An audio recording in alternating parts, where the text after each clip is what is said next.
Welcome back to Stack Customers ಮಗ. After IPL auction 2026 ಹಿಂಗಿದೆ ನಮ್ಮ ಟೀಮು, RCB ಟೀಮ್ ಹಿಂಗದೆ ಅಂತ ನೋಡೋವಂಥ ಸಮಯ. ಹಾನೆಸ್ಟಾಗಿ ನನಗೆ ಅನ್ಸೋ ಪ್ರಕಾರ RCB ಟೀಮು ಈ ಥರ ಇದೆ. ಏನಿದೆ ಗುರು, 17 ಜನ ರಿಟೈನ್ ಮಾಡ್ಕೊಂಡವ್ರೆ. ಅಲ್ಲಿ ಇನ್ನೇನು ಬದನೇಕಾಯಿ ಇರುತ್ತೆ ಟೀಮು. ಕೋರ್ಟ್ ರಿಟೈನ್ ಆಗೈತೆ. ಇವಾಗ ತಗೊಂಡ್ರು ಅಂತಾರಲ್ಲ, ಒಂಥರ ಬ್ಯಾಕಪ್ ಪ್ಲೇಯರ್ಸ್ ಥರನೇ ತಗೊಂಡ್ರದು RCB. ಅದರಲ್ಲೇನು ದೊಡ್ಡ ವಿಚಾರನ, ದೊಡ್ಡದಾಗಿ ಶೂಟ್ ಹಾಕಕ್ಕೆ ಬೇರೆ ಬಂದಿದ್ದೆ ಅಲ್ಲಿ. ನಮಗೆ ಗೊತ್ತು ನಮ್ಮ ಟೀಮ್ ಹೆಂಗಿದೆ ಅಂತ, ನೀನು ಸುಮ್ಮನೆ ಇರಾಮ ಅಂತ ಹೇಳ್ಬೋದು. ಗೊತ್ತು ಟೀಮ್ ಹೆಂಗಿದೆ ಅಂತ, ನಿಮಗೂ ಗೊತ್ತು, ನನಗೂ ಗೊತ್ತು, ಎಲ್ಲರಿಗೂ ಗೊತ್ತು ಟೀಮ್ ಸಖತ್ತಾಗಿದೆ ಅಂತ. ಆನ್ ಪೇಪರ್ ನೋಡೋದಕ್ಕೆ ಮಸ್ತಾಗಿದೆ ಅಂತ. ಅಷ್ಟೆಲ್ಲ ಡಿಫೆಂಡಿಂಗ್ ಚಾಂಪಿಯನ್ಸ್ ಆಗಿರೋ ನಾವು. ಸಖತ್ತಾಗಿದೆ ಟೀಮು, ಬಂಬಾಟಾಗಿದೆ ಟೀಮು, ಸೈಕ್ ಆಗಿದೆ ಟೀಮು. ಇವಾಗ ತಗೊಂಡಿರೋಂಥ ಪ್ಲೇಯರ್ಸ್ ಬಗ್ಗೆ ಚರ್ಚೆ ಮಾಡಬೇಕಷ್ಟೇ. 17 ಮೆಂಬರ್ಸ್ ಬಗ್ಗೆ ಚರ್ಚೆ ಮಾಡುವಂಥ ಅವಶ್ಯಕತೆ ಇಲ್ಲ. ಯಾಕೆಂತಂದರೆ ಗೊತ್ತಿರೋದ್ರೆ ರಿಟೈನ್ ಆಗಿರೋಂಥ ಪ್ಲೇಯರ್ಸ್ ಮೇಲೆ ಏನು ಚರ್ಚೆ ಮಾಡೋಣ. ಲಾಸ್ಟ್ ಸೀಸನ್ ಇದ್ದಂಥ ಪ್ಲೇಯರ್ಸ್ಗಳು, ನಮ್ಮ ವಿರಾಟ್ ಕೊಹ್ಲಿ, DDP, ರಜತ್ ಪತಿದಾರ್, ಚಿನ್ನಂಥ ಪ್ಲೇಯರ್ಸ್ಗಳೆಲ್ಲರೂ, ಟೀಮ್ ಡೇವಿಡ್ ಆಗಿರ್ಬೋದು, ಜಿತೇಶ್ ಶರ್ಮಾ, ಒಬ್ಬೊಬ್ಬರ ಹೆಸರು ಕೇಳ್ತು ಅಂತಂದರೆ ಎಲ್ಲ ಆಪೋನೆಂಟ್ಗಳು ಕಳ್ಳದೊಯ್ತಾರೆ, ಹಂಗೇನೆ ಎತ್ಕೊಂಡ್ಬಿಡ್ತಾರೆ ಹಂಗೇನೆ ಚಡ್ಡಿನಿ. ರೀಸೆಂಟಾಗಿ ಟ್ರೆಂಡ್ ಆಗ್ತೈತಲ್ಲ ಡೆವಿಲ್ ಮೂವಿದು, ಆ ಥರ ಹಂಗೇನೆ ಹೋಗ್ಬಿಟ್ಟಲ್ಲಿ ಏಟ್ರಸ್ಗಳೆಲ್ಲ ಹೋಗ್ಬಿಟ್ಟು ಹಿಮಾಲಯ ಪರ್ವತದ ಮೇಲೆ ಕುತ್ಕೊಂಡ್ಬರ್ಬೇಕು ಅಷ್ಟರಲ್ಲಿ ತಣ್ಣಗಾಗೋವರೆಗೂ. ಆ ಥರ ಐತೆ ಗುರು ಟೀಮ್ ನೋಡ್ತು ಅಂತಂದರೆ. ಫೆಲ್ಸ್ ಆಲ್ಟ್ ಆಗಿರ್ಬೋದು, ಕೃಣಾಲ್ ಪಾಂಡೆ ಆಗಿರ್ಬೋದು, ರೊಮ್ಯಾರಿಯೋ shepherd, Jacob ಬೆದೆಲ್, Bhuvneshwar Kumar, Hazlewood, Nuvan Tushar, ಎಜ್ದೇವಾಳು, Rasik ಸಲಾಮ್ದಾರು, ಆಮೇಲೆ ಸುಯಾಶ್ ಶರ್ಮಾ, ಸ್ವಪ್ನಿಲ್ ಸಿಂಗು, ಅಭಿನಂದನ್ ಸಿಂಗ್ ಒಂದು ಬಿಡ್ತು ಅಂತಂದರೆ ಅಲ್ಲಿ ಇನ್ನು ಎಲ್ಲರೂ ಕೂಡ ಪುಡಾಂಗ್ ಪಂಟ್ರು ಪ್ಲೇಯರ್ಗಳೇ. ರಿಟೈನ್ ಆಗಿರೋಂಥ 17 ಜನದಲ್ಲಿ ಅಭಿನಂದನ್ ಸಿಂಗ್ ಒಬ್ಬರು ಬಿಡ್ತು ಅಂತಂದರೆ, ಅವ್ರಿಗೆ ಅವಕಾಶ ಸಿಕ್ಕಿಲ್ಲ ಅಷ್ಟೇ. ಅದು ಬಿಡ್ತು ಅಂದರೆ 16 ಮೆಂಬರು ಕೂಡ ಮ್ಯಾಚ್ ವಿನ್ನರನ್ನೇ, ಎನಿ ಗಿವನ್ ಡೇ ಮ್ಯಾಚ್ ವಿನ್ನರನ್ನೇ. ಸೊ ಇವಾಗ ತಗೊಂಡಿರುವಂಥ ಪ್ಲೇಯರ್ಸ್ ಬಗ್ಗೆ ಮಾತಾಡೋಣ. ಇವಾಗ ತಗೊಂಡಿರೋದು 8 ಪಿಕ್ಸು, 17 + 8 25 ಜನ, 25 ಮ್ಯಾಕ್ಸಿಮಮ್ ನಂಬರ್ ಆಫ್ ಪ್ಲೇಯರ್ಸ್ಗಳನ್ನ RCB ತೊಗೊಂಡ್ಬಿಟ್ಟಿದೆ. ಆಲ್ಮೋಸ್ಟ್ ಎಲ್ಲರೂ 25 ಜನನೇ ತೊಗೊಂಡಿದ್ದಾರೆ. 25, 24 ಸೊ ಈ ಥರನೇ ಇದೆ. ಸೊ ವೆಂಕಟೇಶ್ ಅಯ್ಯರು RCB ಮಾಡಿದಂಥ ಮೊದಲನೇ ಪಿಕ್ಕು. ಇದ್ರ ಬಗ್ಗೆ ಏನಾದ್ರು ಡಿಸ್ಕಸ್ ಮಾಡಬೇಕು. ಒನ್ ಆಫ್ ದ ಬೆಸ್ಟ್ ಪಿಕ್ ಯಾವುದು RCB ಮಾಡಿರುವಂಥದ್ದು ಈ ಆಪ್ಷನ್ ಯಾವುದು ಅಂತಂದರೆ ಅದು ಇಟ್ಸ್ ವೆಂಕಟೇಶ್ ಅಯ್ಯರು. 7 ಕೋಟಿ ಅಲ್ಲ, 8 ಕೋಟಿ ಆಗಿರೋ ಪರವಾಗಿಲ್ಲ.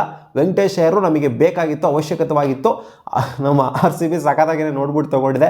ಲಾಸ್ಟ್ ಸೀಸನ್ನೇ ಟಾರ್ಗೆಟ್ ಮಾಡಿದ್ರು ಮೋಬು ಬ್ಯಾಟು ಮತ್ತು ಆ್ಯಂಡಿ ಫ್ಲವರ್ ಇಬ್ಬರು ಸೇರಿಕೊಂಡು, ಸಿಕ್ಕಿರಲಿಲ್ಲ. ಈ ಸೀಸನ್ ತಗಲಾಕೊಂಡವ್ರೆ.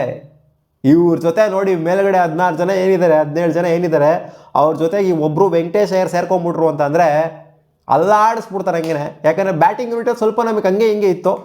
ಅಂದರೆ ಒಬ್ಬರು ಬೇಕಾಗಿತ್ತು, ಇಂಡಿಯನ್ ಮಿಡ್ ಆರ್ಡರ್ ಬ್ಯಾಟರು ಅಥವಾ ಎಲ್ಲಿ ಬೇಕಾದ್ರೂ ಯೂಸ್ ಮಾಡೋಂಥ ಫ್ಲೋಟರ್ ಬೇಕಾಗಿತ್ತು ನಮಗೆ.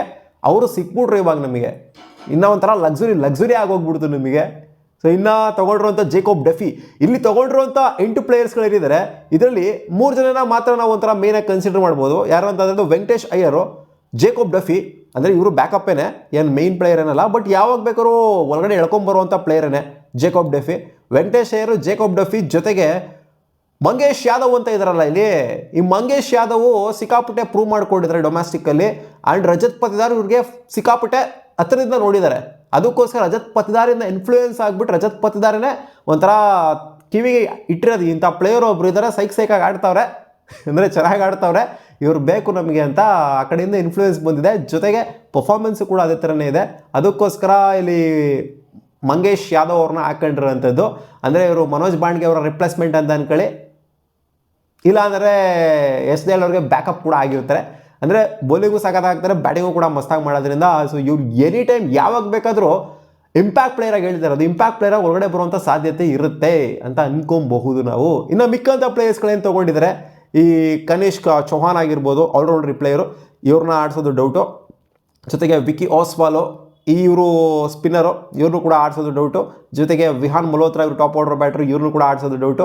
30 ಲಕ್ಷ ಕೊಟ್ಬಿಟ್ಟು ತೊಗೊಂಡಿರುವಂಥ ಪ್ಲೇಯರು. 19 ವರ್ಷದ ಒಳಗಿನವರಾಗಿದ್ದಾರೆ ಇವರು.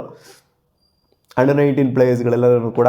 ಸೊ ಆ ಒಂದು ಕ್ಯಾಟಗರಿ ಸೆಗ್ಮೆಂಟಲ್ಲಿ ಬರುವಂಥ ಪ್ಲೇಯರ್ಸ್ಗಳು. ಸೊ ಜಾರ್ಡನ್ ಕಾಕ್ಸ್ ಅಂತ ಬಂದಾಗ 75 ಲಕ್ಷ ಕೊಟ್ಬಿಟ್ಟು ತೊಗೊಂಡಿದ್ದಾರೆ. ಇವರು ಬ್ಯಾಕಪ್ ಆಗಿ ತಗೊಂಡಿದ್ದಾರೆ. ಬ್ಯಾಕಪ್ ಇವರು. ಜೇಕೋಬ್ ಬೆದೆಲ್ ಒಂಥರ ಬ್ಯಾಕಪ್ ಥರ ಇದ್ದಾರೆ ಫಿಲ್ಸ್ ಆಲ್ಟಿಗೆ. ಈ ಕಡೆಯಿಂದ ಅವ್ರಿಗೆ ಇವರು ಬ್ಯಾಕಪ್ಪು ಆ ಥರ ಇದೆ. ಬಟ್ ಜೇಕೋಬ್ ಬೆದೆಲ್ ಖಂಡಿತ ಪ್ರಿಫರೆನ್ಸಲ್ಲಿ ಇರ್ತಾರೆ ಇವ್ರಿಗಿಂತ. ಸೊ ಇವರಿಗೆ ಅವಕಾಶ ಸಿಗೋದು ನನ್ನ ಪ್ರಕಾರ ಕಷ್ಟ ಕಾಣಿಸ್ತಾ ಇದೆ. ಸುಮ್ಮನೆ ಬ್ಯಾಕಪ್ ಆಗಿ ಇಟ್ಕೊಂಡಿದ್ದಾರೆ ಅಷ್ಟೇ. ಇನ್ನು ಅದೇ ಹೇಳ್ದಲ್ಲ, ಸಾತ್ವಿಕ್ ದೇಸ್ವಾಲ್ ಅಂತ RCB ಸ್ವಲ್ಪ ಪುಷ್ ಕೊಟ್ಬಿಟ್ಟು ತೊಗೊಂಡಿರೋಂಥ, ಪ್ಲ್ಯಾನ್ ಮಾಡ್ಬಿಟ್ಟು ತೊಗೊಂಡಿರೋಂಥ ಪ್ಲೇಯರ್ ಇವರು. ಇವ್ರಿಗೆ ಇಂಟರ್ನ್ ಆಗಿದ್ರಂತೆ.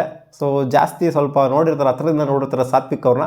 ಸೊ ಆಪರ್ಚುನಿಟಿ ವೈಸ್ ಬಂತು ಅಂತಂದರೆ ಇಲ್ಲಿ ಏನು ಲಾಸ್ಟಿಗೆ 3 ಜನ ತಗೊಂಡ್ರಲ್ಲ, ಕನಿಷ್ಕ್ ಚೌಹಾನು ಜೊತೆಗೆ ಈ ವಿಹಾನ್ ಮಲ್ಹೋತ್ರಾ ಆಮೇಲೆ ವಿಕಿ ಹೋಸ್ವಾಲ್ ತಗೊಂಡ್ರಲ್ಲ, ಈ ಮೂರು ಜನಕ್ಕಿಂತ ಸಾತ್ವಿಕ್ ದೇಸ್ವಾಲ್ಗೆ ಸ್ವಲ್ಪ ಆಪರ್ಚುನಿಟಿ ಬೇಗ ಸಿಗೋ ಸಾಧ್ಯತೆ ಇರುತ್ತೆ. ಯಾಕಂದರೆ RCB ಅವ್ರನ್ನ ಹಸಿರಿಂದ ನೋಡಿದೆ, ಒಂದು 2-3 ವರ್ಷದಿಂದ ನೋಡಿದೆ. ಅದರಿಂದ ಇವರಿಗೆ ಸ್ವಲ್ಪ ಬೇಗ ಅವಕಾಶ ಕೊಡೋ ಸಾಧ್ಯತೆ ಕಾಣಿಸ್ತೈತೆ ನನಗೇನೋ.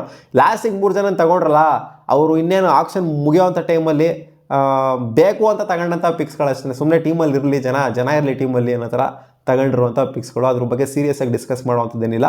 ಸೊ 8 ಜನ ತೊಗೊಂಡಿದ್ದಾರೆ, ಅದರಲ್ಲಿ ಒಂಥರ 5 ಜನ ಸ್ವಲ್ಪ ಪ್ಲ್ಯಾನ್ ಮಾಡ್ಬಿಟ್ಟು ತೊಗೊಂಡಿದ್ದಾರೆ, ಇನ್ನು 3 ಜನನ ಸುಮ್ಮನೆ ಬೇಕು ಅಂತ ತೊಗೊಂಡಿದ್ದಾರೆ. ಇವಾಗ ಸೀನ್ ಹೆಂಗಿದೆ ಅಂತಂದರೆ, ನಮ್ಮ ಟೀಮಲ್ಲಿ ಯಾರನ್ನ ಆಡ್ಸೋಣ ಅನ್ನೋ ಥರ 11ಅಲ್ಲಿ ಯಾರನ್ನ ಆಡ್ಸೋಣ ಗುರು, ಹಿಂಗೈತೆ ಸೈಕಾಗೈತೆ ಟೀಮು, ಪ್ಲೇಯಿಂಗ್ 11 ಹೆಂಗೆ ಫ್ರೇಮ್ ಮಾಡೋಣ ಅನ್ನೋ ಥರ ತಲೆನೋವೇ ಇಲ್ಲ ನಮಗೆ. ಟೀಮಲ್ಲಿ ಯಾರನ್ನ ಆಡ್ಸೋಣ ಗುರು, ಹಿಂಗೈತಲ್ಲ ಟೀಮು ಅಂತ ಅನಿಸ್ಬಿಟ್ಟೈತಲ್ಲಿ.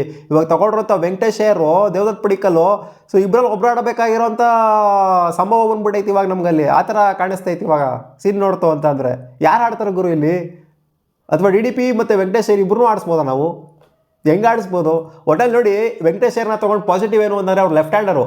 ನಮ್ಮ RCB ಟಾಪ್ ಆರ್ಡರ್ ಎಲ್ಲ ತೊಗೊಂಡು ನೋಡಿರ್ತು ಅಂತಂದರೆ ನಾವೆಲ್ಲ ರೈಟ್ ಹ್ಯಾಂಡರ್ಸ್ ಇದ್ದಿದ್ದು. ಸೊ ವೆಂಕಟೇಶ್ ಅಯ್ಯರ್ ಬಂದು ಲೆಫ್ಟ್ ಹ್ಯಾಂಡರ್ಸ್ ಆಗಿರೋದ್ರಿಂದ ಅದು ಸ್ವಲ್ಪ ಡಿಫ್ರೆನ್ಸ್ ಮಾಡ್ತಾರೆ. ಸೊ ಲೆಫ್ಟ್ ಹ್ಯಾಂಡರ್ ಆಗಿರೋದೇ ಇಲ್ಲಿ ಮೇಯ್ನು ನಮಗೆ ಒಂಥರ ಪಾಸಿಟಿವಿಟಿ ಆಗಿದೆ. ಅದಕ್ಕೆ ಅವರು ಲೆಫ್ಟ್ ಹ್ಯಾಂಡರ್ನೇ ಟಾರ್ಗೆಟ್ ಮಾಡಿರೋದು. ಇಲ್ಲಿ ಲೆಫ್ಟ್ ಆರ್ಮ್ ಪೇಸರ್ನ ಟಾರ್ಗೆಟ್ ಮಾಡಿದ್ದು RCB. ಅಂದರೆ ಇವ್ರನ್ನ ಯಾರಿಗೂ ಮಂಗೇಶ್ ಯಾದವ್ನ ಟಾರ್ಗೆಟ್ ಮಾಡಿದ್ದು, ಜೊತೆಗೆ ವೆಂಕಟೇಶ್ ಅಯ್ಯರ್ನ ಟಾರ್ಗೆಟ್ ಮಾಡಿದ್ದು, ಇದೆಲ್ಲ ಪ್ಲ್ಯಾನ್ ಮಾಡಿ ಹೊಡೆದಿರುವಂಥದ್ದು. ಜೊತೆಗೆ ಅದೇ ಇನ್ನೇ ಹೇಳೋದ್ನೆಲ್ಲ ಇಂಟರ್ನ್ ಆಗಿರುವಂಥ ಅವರು ಕೂಡ ಪ್ಲ್ಯಾನ್ ಮಾಡಿ ಹೊಡೆದಿರುವಂಥದ್ದು. ಈ ಡಫಿ ವಿಚಾರಕ್ಕೆ ಬಂತು ಅಂತಂದರೆ ಬೇಸಿಕ್ ಪಿಕ್ ಮಾಡಿದರೆ ಏನಿದೆ ಅಂಥ ದೊಡ್ಡ ಪ್ಲ್ಯಾನ್ ಅಂತ ಏನು ಹೇಳೋದಕ್ಕಾಗೋದಿಲ್ಲ. ಸೊ ಸಿಕ್ಕಿದ್ರು ತೊಗೊಂಡ್ರು ಅಷ್ಟೇ, ಯಾರು ನೋಡ್ತಾ ಇರಲಿಲ್ಲ ಡಫಿನ. ಅಲ್ಲಾಗರು T20ಲಿ ನಂಬರ್ 2 ಬೌಲರು, ಇವ್ರು ನೋಡಿದ್ರೆ ಡಿಮ್ಯಾಂಡೇ ಇಲ್ಲ ಆಪ್ಷನಲ್ಲಿ. ಏನಿದು ಕತೆ ಅರ್ಥನೇ ಆಗ್ತಿಲ್ವಲ್ಲ ನಮಗೆ ಈ ಕೇಸು. ನಾನು ಅಂದ್ಕೊಂಡಿದ್ದೆ ಸ್ವಲ್ಪ ಮಟ್ಟಿಗೆ ಡಿಮ್ಯಾಂಡ್ ಈ ಥರ ನನಗೆ ಗೊತ್ತಿಲ್ಲ ರ್ಯಾಂಕಿಂಗಲ್ಲಿ ಸೆಕೆಂಡ್ ಇದ್ದಾರೆ ಅಂತ. RCB ಆಪ್ಷನಲ್ಲಿ ತೊಗೊಳಂದ್ಮೇಲೆ ಗೊತ್ತಾಗಿದ್ದಂಗೆ ನಂಬರ್ 2 ಅವರೇ ಇವರು ಅಂತ. 2 ಕೋಟಿ ಬೆಸ್ಟ್ ಪ್ರೈಸಿಗೆ ಸೆಟ್ ಆಗೋಗ್ಬಿಟ್ಟಿದ್ರಲ್ಲ ಇವರು. ಒಂಥರ ಹ್ಯಾಸಲ್ವುಡ್ಗೆ ಒಂಥರ similar hit the deck kind of bowler. ಆದ್ದರಿಂದ ಖಂಡಿತ ಹ್ಯಾಸಲ್ವುಡ್ಗೆ ಪಕ್ಕಾ ರಿಪ್ಲೇಸ್ಮೆಂಟ್ ಯಾವುದು ಅಂತಂದರೆ ಅದು ಇವರೇನೆ. ಹ್ಯಾಸಲ್ವುಡ್ ಇನ್ ಕೇಸ್ ಏನಾರು ಹಂಗೆ ಹಿಂಗೆ ಆಯಿತು ಅಂತ, ಇವಾಗ ಬೇರೆ ಹಂಗೆ ಹಿಂಗೆ ನಡೀತಿದ್ದಿಲ್ಲಪ್ಪ, ಹ್ಯಾಸಲ್ವುಡ್ದು ಸ್ವಲ್ಪ ಪ್ರಾಬ್ಲಮ್ ನಡೀತಾ ಇದೆ, ಇಂಜುರಿ ಆಗಿದ್ದಾರೆ.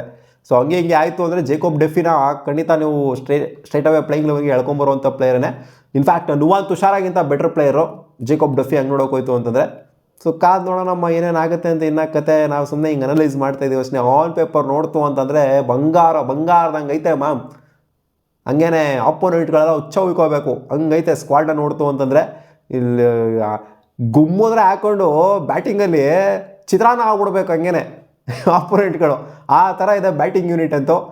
ಸೊ ಬೌಲಿಂಗು ಸಖತ್ತಾಗಿದೆ. ಬೌಲಿಂಗ್ ನೋಡಿ ಆಪ್ಷನ್ಸ್ಗಳು ಯಾವ ಥರ ಓಪನ್ ಅಪ್ ಆಗಿದೆ ಅಂತ ನಮ್ಗೆ ಇವಾಗ. ಏನು ಬಿಟ್ಟಿದ್ರು, ಮಾಯಾಂಕ್ನ ಬಿಟ್ಟರು, ವೆಂಕಟೇಶ್ ಅಯ್ಯರ್ನ ತೊಗೊಂಡ್ರು, ಲುಂಗಿ ಇಂಗಡಿನ ಬಿಟ್ಟರು, ಜೇಕೋಬ್ ಡೆಫಿನ ತೊಗೊಂಡ್ರು ಮೇಯ್ನಾಗೆ. ಜೊತೆಗೆ ಇವ್ರನ್ನ ಬಿಟ್ಟಿದ್ರಲ್ಲಪ್ಪ, ನಮ್ಮ ಮನೋಜ್ ಬಾಂಡ್ಗೆನ ಬಿಟ್ಟಿದ್ರು, ಮಂಗೇಶ್ ಯಾದವ್ನ ತೊಗೊಂಡ್ರು.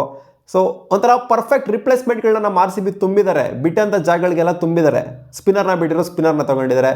ಇನ್ಫ್ಯಾಕ್ಟ್ ಮಲ್ಟಿಪಲ್ ಸ್ಪಿನ್ನರ್ಗಳನ್ನೇ ತಗೊಂಡಿದ್ದಾರೆ. ಲಾಸ್ಟ್ ಟೈಮ್ ಇದ್ದಂಥದ್ಕೂ ಈ ಟೈಮ್ ಸ್ಕ್ವಾಡ್ ಇನ್ನೂ ಜಾಸ್ತಿ ಆಗಿದೆ, ಮೆಂಬರ್ಸ್ ಇನ್ನೂ ಜಾಸ್ತಿ ಆಗಿದ್ದಾರೆ. ಲಾಸ್ಟ್ ಟೈಮ್ 23 ಜನ ಇದ್ದರು, ಈ ಟೈಮ್ 25 ಜನ ಆಗಿದ್ದಾರೆ. ಸೊ ಅದರಿಂದ ಇನ್ನೂ ಲಕ್ಸುರಿ ಆಗಿದೆ ನಮಗೆ, ಇನ್ನೂ ಜಾಸ್ತಿನೇ ಆಗಿದೆ. ಕಳ್ಕೊಳ್ಳೋವಂಥದ್ದೆಲ್ಲ ಏನಾಗಿಲ್ಲ, ಚೆನ್ನಾಗೇ ಇದೆ. ಲಾಸ್ಟ್ ಟೈಮ್ಗಿಂತ ಇವಾಗ ಕಂಪೇರ್ ಮಾಡ್ತು ಅಂತಂದರೆ ಇನ್ನೂ ಬೆಟರ್ ಆಗಿದೆ. ಸೊ ಆಪ್ಷನ್ನ ಸಖತ್ತಾಗಿ ಮಾಡಿದ್ದಾರೆ. ಆ್ಯಂಡಿ ಫ್ಲವರ್ ಜೊತೆಗೆ ಬೊಬ್ಬಾಟ್ ಇಬ್ಬರು ಸೇರಿಕೊಂಡು. ಆದರೆ ಕನ್ನಡಿಗರು ಒಬ್ರು ಹೋಗ್ಬಿಟ್ರಲ್ಲ ಅನ್ನೋದು ಬೇಜಾರು ಅಷ್ಟೇ. ಮಯಾಂಕ್ ಅಗ್ರವಾಲ್ ಹೋಗ್ಬಿಟ್ರಲ್ಲ ಅನ್ನೋದು, ಇಬ್ಬರು ಹೋಗ್ಬಿಟ್ರಲ್ಲ ಅನ್ನೋದು ಬೇಜಾರು ಅಷ್ಟೇ. ಅದು ಬಿಟ್ಟು ನೋಡ್ತು ಅಂದರೆ ಒಂದು ಎಮೋಷನ್ನು ಫೀಲಿಂಗು ಒಳಗಡೆ ಬಿಟ್ಟು ನೋಡ್ತು ಅಂತಂದರೆ ಖಂಡಿತ ಸ್ಕ್ವಾಡ್ ಅಂತೂ ಬೊಂಬಾಟ್ ಆಗಿದೆ. ಮುಲಾಜೆ ಎಲ್ಲ ಸಲೀಸಾಗೆ ಟಾಪ್ ನಾಚ್ ಸ್ಕ್ವಾಡ್ ಅಂತ ಹೇಳ್ಬೋದು ಗುರು. ಎಲ್ಲ RCB ಫ್ಯಾನ್ಸ್ಗಳು ಎದ್ದು ನಿಂತ್ಕೊಂಡು ಹೊಡಿಬೋದು ಚಪ್ಪಾಳೆನ. ಮತ್ತೆ ಸಿಗೋಣ ಮುಂದಿನ ವಿಡಿಯೋದಲ್ಲಿ ಗಾಯ್ಸ್.